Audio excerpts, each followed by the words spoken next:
Hello everyone, I am Sergio Ricardo Quiroga from Argentina. My paper is Political Personalism, Epic Myth and Political Heritage.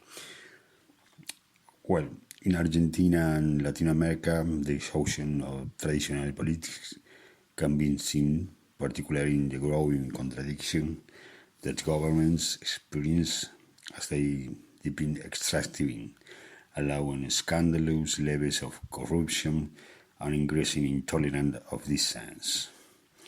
Anti-democratic authoritarianism has begun to grow in the region, showing its most terrible phase, in which political participation is beginning to be risked for people.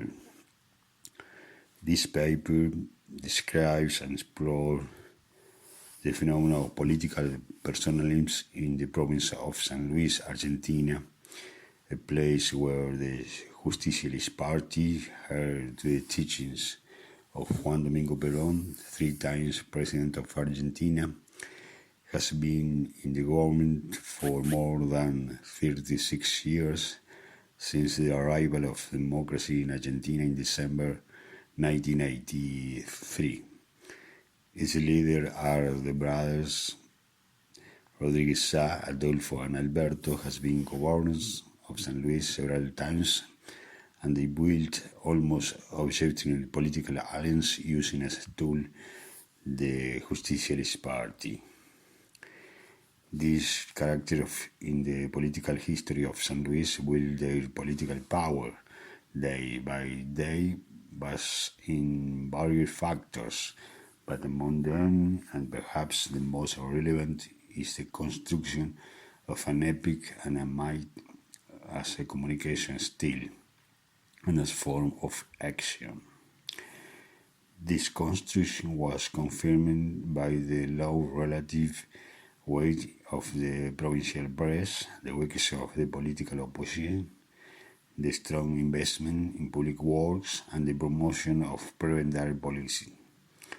Public works were an important driver of government management, often a low quality, and confirming the neglect for many years of strategic areas such as health, public education, and security.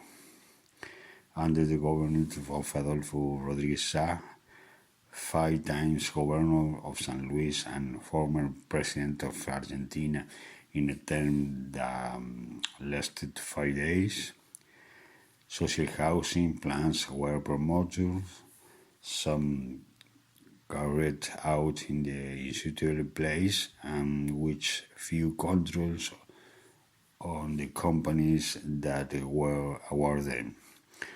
Home plan had 2 potential benefits. Home delivery was a future voters and a likelihood of doing personal business with construction companies. The San Luis journalist Gustavo Heredia has recounted in more than 500 pages more than 30 years of corruption and despotic power of San Luis government. San Luis was a small province located almost in the geographic center of Argentina, with just 100 inhabitants, but in 1970, in 1960, it was a region where livestock and agriculture prevailed. The incipient industrialization of San Luis began around 1980 with the industrial promotion regime that governed some of the country province. The industrial promotion law made it possible for different companies with tax benefit to settle of San Luis, so since 1980. Citizens from different Argentine provinces came to San Luis with the dream of working, obtaining employment and settling the province.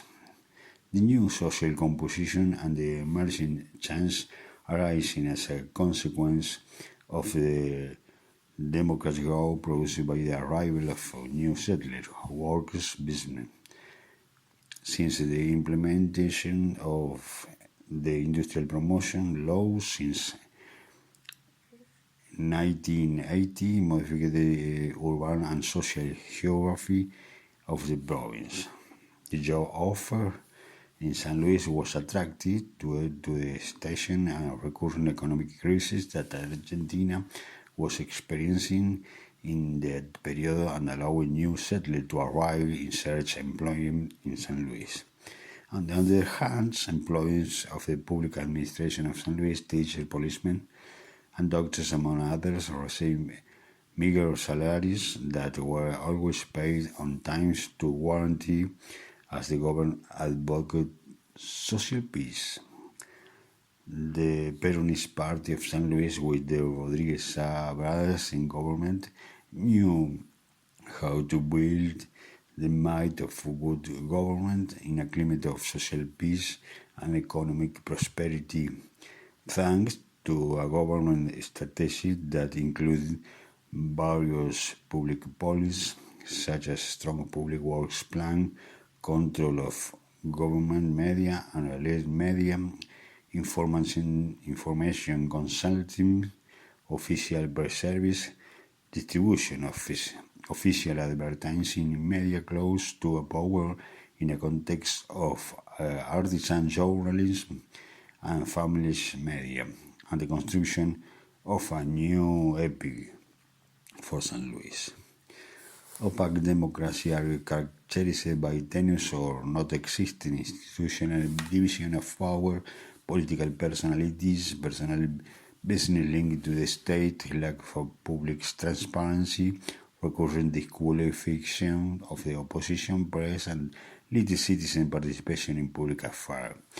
When the executive power has preeminence over other powers of democracy, there is no transparency in the management of the state, and confusion between public and private business and a personalist political culture tends to development. We are in the presence of an opaque democracy.